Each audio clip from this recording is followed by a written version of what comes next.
In today's essential task, we are going to transition away from talking about the psychosocial stages of development, which we talked about in 6.4, and begin talking about a sequence of essential tasks, 6.5a and 6.5b, that look at the development of cognitive abilities. Today, we're going to look at the development of cognitive abilities according to key psychologist Piaget. I've broken up essential task 6.5 into A and B, simply because I think it would be really challenging to fit all of it into one concept map. Today, we're going to talk about the A portion of 6.5, where we're going to define Piaget's theories of cognitive development, both his views on the building of schema, but then also the 4 stages of cognitive development. The concept map today is only what you see under the A portion of the cognitive development heading. So we're talking about the box under Piaget, this sort of isolated box to the left, and then the 4 boxes from left to right here. There are some pictures above and a timeline that's there more just for visuals. So in terms of boxes, we're looking at 6 total today. I'll return, though, to the task text. I think, as you may have just seen, that horizontal would easily work the best for today's concept map. But we'll start, as we always do, introducing Piaget. I've given Piaget 3 key psychologist icons, simply due to the fact that he's quite likely to appear on the AP exam. His questions appear on the AP exam virtually every year in some capacity. He contributed quite a bit to developmental psych. He contributed a ton, obviously, to cognitive development. And as a result, since there's so many things that they could ask about, they typically pick something every single year. So I've added 3 key psychologist icons, really just to emphasize that Piaget's stages of cognitive development are quite likely to appear on the AP exam. Piaget believed that cognitive development, now cognitive is a reference back to Unit 1, the topic of thinking. Piaget believed that cognitive development was driven by the process of maturation. Maturation is a term that we've seen this unit. It's a term that we use to describe the biological process of development. We used the term in the context of motor skills back earlier. However, in the context of cognitive development, we're going to talk about the maturation or timeline of changes that occur, particularly with brain development, that enables certain thinking capacities and abilities at a pretty set in stone point in life. We can, with some pretty reasonable confidence, pinpoint the point in life where children understand conservation of mass, for example, or hypothetical thinking. All of that will contribute to the first element of Piaget's theories. The second is that Piaget believed much of our life experience was predicated on building schema. Schema was a term that we used back in Unit 1. It's a term that we use to describe the framework of concepts. So, for example, when I say college, and then you think of in-school, math degree, affordable, or maybe you think of out-of-school, drama degree, maybe you think of a prototype college, maybe you think of Berkeley, whatever it might happen to be. That's schema, when you have a framework for a given concept. Piaget thought much of our cognitive understanding was predicated on how we built schema. We'll talk a little bit about that in a moment. The second level, though, of the concept map, we have to talk a little bit more about that building schema concept here on the left, and then we're going to progress through the 4 stages of development according to Piaget. According to Piaget, though, in terms of this schema concept, there's really 2 elements of schema. The first is the process of what's called assimilation. Assimilation is when individuals, so we're talking young children, have a very limited schema for the world, or a very limited schema for aspects of the world. Because if you think about it, when you're born, you're in many ways a blank slate. You haven't really experienced all of the animals in the world. You haven't experienced all of the noises in the world. You haven't experienced all the individuals in the world. You have a very limited, really just totally bare bones blank slate from day one. And as a result, when you interact with the world and experience new things like new animals, you don't have the wealth of knowledge that you will when you're 15 or 30 or 40 or 50. You're 15 months old, you're 20 months old, and you have to use your very limited experience in order to fit things into your schema. And sometimes you can make inaccurate evaluations simply because your schema for the world is not sophisticated enough. So, for example, when you assimilate, you use your very limited schema to make sense of what's around you. And in some cases, that's often incorrect. So, for example, at home, you might have a dog. It's this furry, 4-legged creature. It runs around the house. It jumps on the couch. Sometimes it cuddles you. Sometimes it wants to play. You need to feed it. You have to give it water. And then for the very first time in your life, you go to a friend's house and they have a cat. It's this furry, 4-legged creature. It runs around the house. It wants to play. It's given water. You have to feed it. It cries. It complains. It does all the same things as the dog does back at home. Now perhaps you're in the one-word stage, the holophrastic stage of speech. You know the word dog. At home, when this little creature runs around, you call it a dog. So now you see a cat, and what do? You call it a dog. Well, that would clearly be incorrect. But that perspective that you have is now in the later teen years of your life. Think back to when you're 20 months old. At that point in life, you simply do not have a schema that is sophisticated enough to differentiate dogs from cats because you've simply never been told the distinction. However, once you are sat down and told, listen, this is a dog. We take it for walks. It likes to go outside, likes to go for runs, things like that. This is a cat. Cats are a little bit different. Cats don't necessarily want to do that. And if they're going to go outside, they want to do it without a leash. They want to go outside for 20 minutes and come back in whenever they want, something that you definitely wouldn't do with a dog. We need to acknowledge that cats and dogs are different. Yeah, they're both furry, four-legged creatures that we have as pets. They run around the house. They do some things that are similar, but they are very different. And as a result, once a child at this age begins to distinguish between, okay, this is a cat, I need to have a schema for cat. This is a dog, I need to have a schema for dog. They're different, I need to have my own evaluations and characteristics. Then the child goes through what's called accommodation, where they adjust. Yes, they are both four-legged creatures, but there's a distinction. And then you can add squirrels and horses and other animals. And slowly but surely, starting from ground zero, a child builds up their schemas so that they become more sophisticated and thorough when talking about different animal breeds. And again, we can apply this to more than just animals. We could use this to apply to tables, to music, to a variety of topics. As a mnemonic, you isolate the beginning of assimilation. Kids make an ASS out of themselves oftentimes when they assimilate. Again, calling a cat a dog. Proceeding onward, we have the stages of cognitive development. So this region of the concept map entails 4 boxes left to right. But I will note some of the boxes, particularly the first 2, have some cognitive feature terms inside of them, which might make it a little bit longer. You'll see here at the top 4 pictures, which indicates the 4 stages of cognitive development, a picture representing the age for each of these steps. Then you'll note this timeline. I want to stress the numbers 1 through 12 here are increments of age, not months. Sometimes you look at this and you see 12. Oh, that must mean 1 month, 2 months. Nope, these are all ages. So we're going to talk about 4 stages that occur. And each of the letters S, P, C, and F in the word specify are going to be used as a mnemonic to put the 4 stages in order. It is important to know the stages in order. You'll also note when you look at these numbers, I have 2, 7, and 12 in larger font. That's because those ages represent transitions between the previous and the upcoming stage.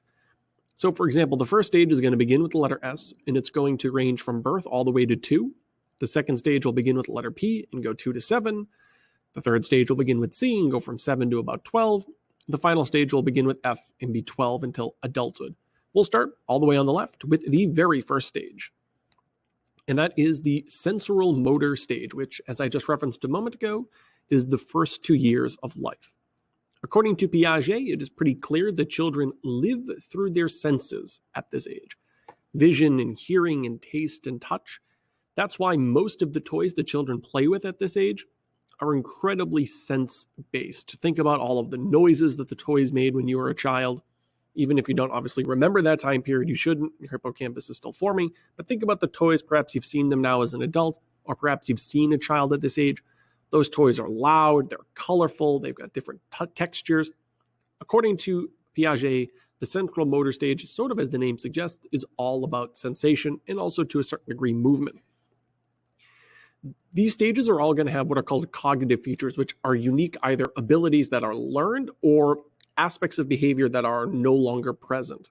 So the first cognitive feature that's occurring at the beginning of the stage is called object permanence. This is an example of one of those, of a behavior that goes away during the first 2 years of life.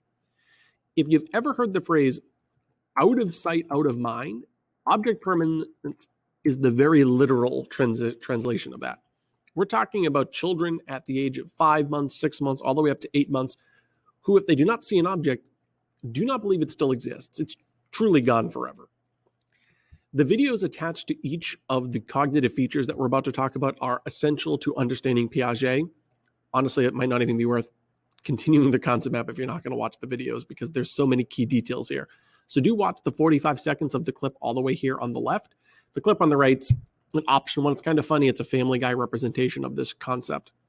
But object permanence, as I just alluded to, is the reason why a game like Peekaboo is so incredibly exciting at the age of 5 months. At least according to Piaget, when you cover your face with a pillow or your hands, at least according to this child's very limited cognitive understanding, you're gone forever. You've gone to the abyss. And then you remove your hand, you put the pillow down, and next thing you know, you're back from the abyss. That can be incredibly exciting for a child who's 5 months old. The same is also true for toys.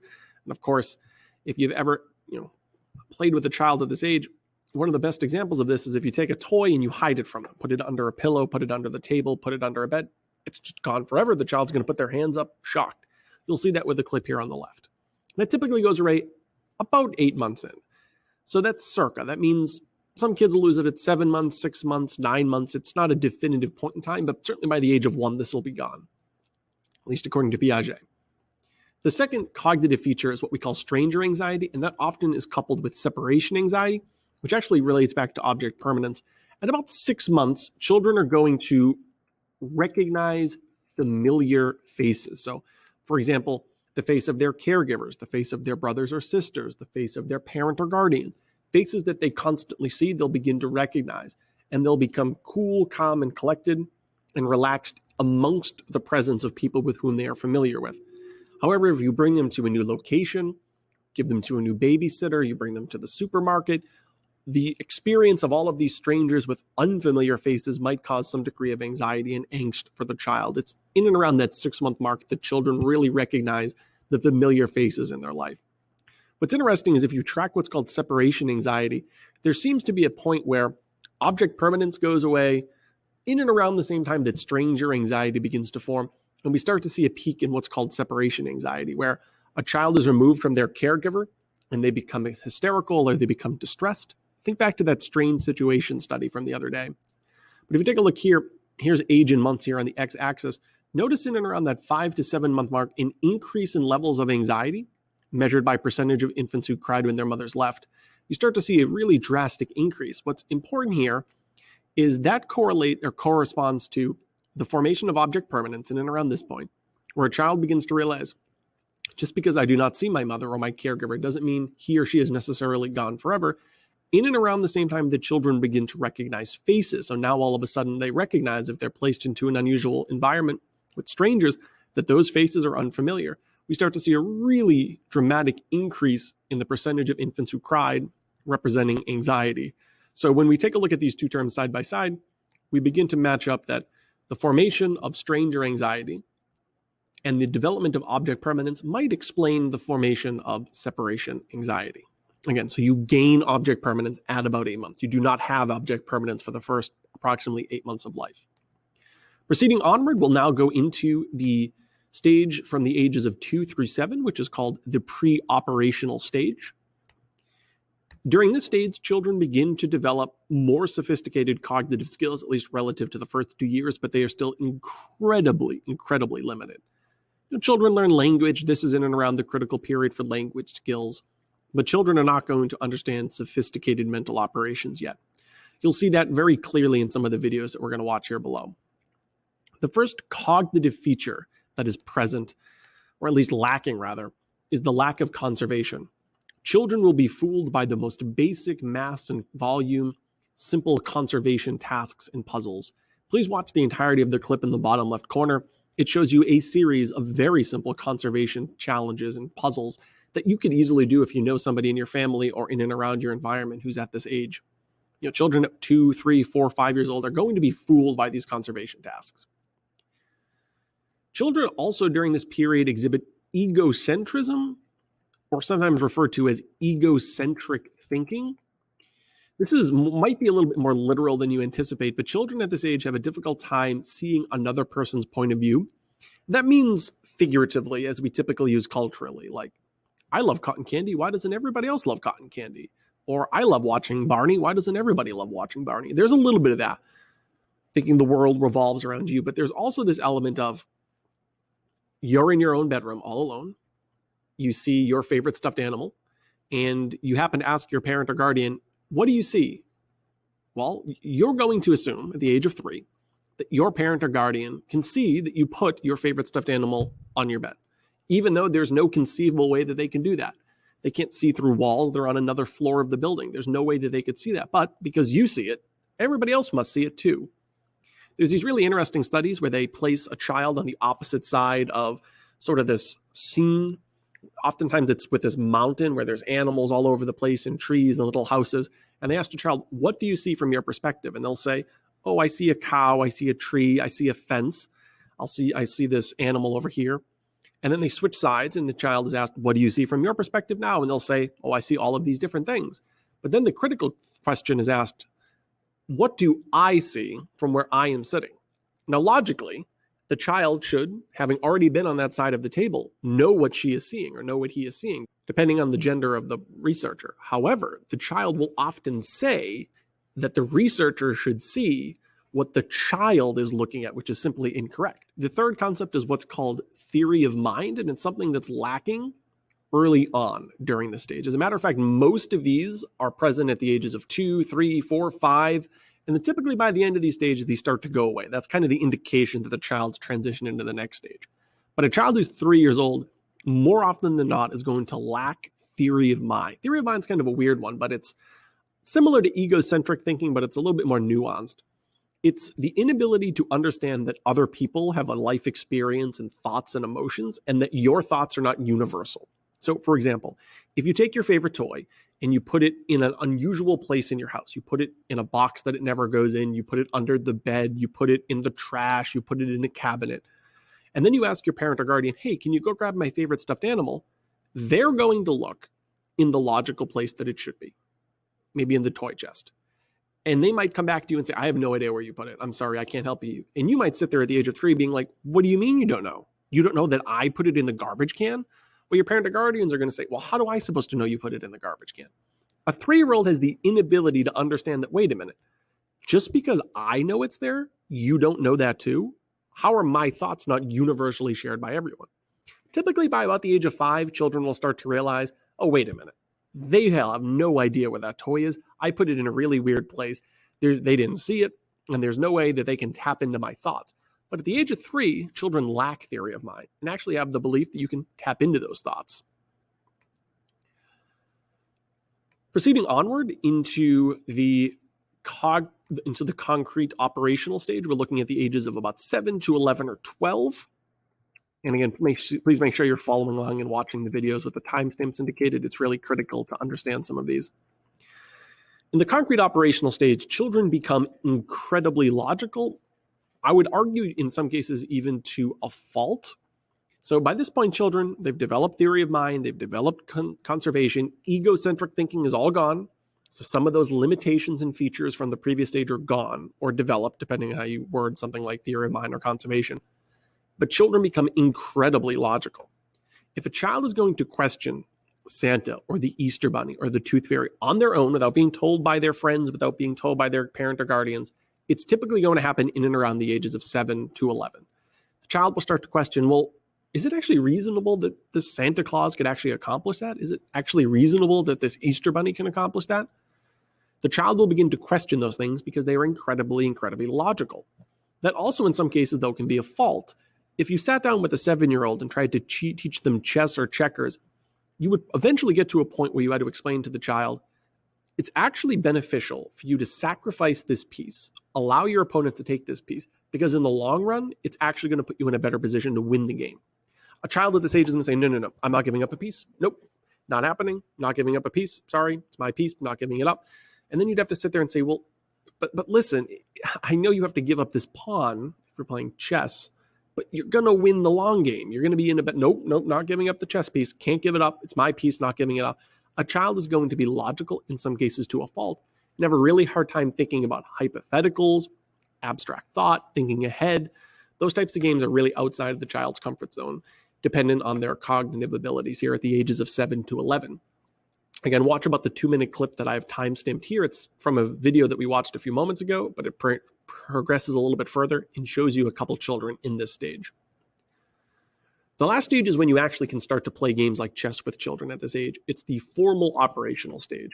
And it's from 12 all the way to adulthood, meaning you're in this stage, I'm in this stage, everybody at Aponequid is in this stage. At this stage, children develop abstract, hypothetical, what-if thinking. A child at this age can begin to think about hypothesis statements. A child at this age can think multiple turns ahead in a game of chess or checkers.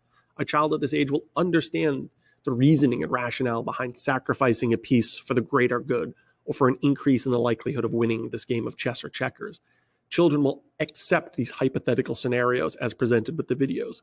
You'll notice from the 550 to the end mark of the video attached to the top right corner that the child in the formal operational stage can actually embrace the somewhat illogical hypothetical questions that were being presented, which children in the stage before wholeheartedly rejected.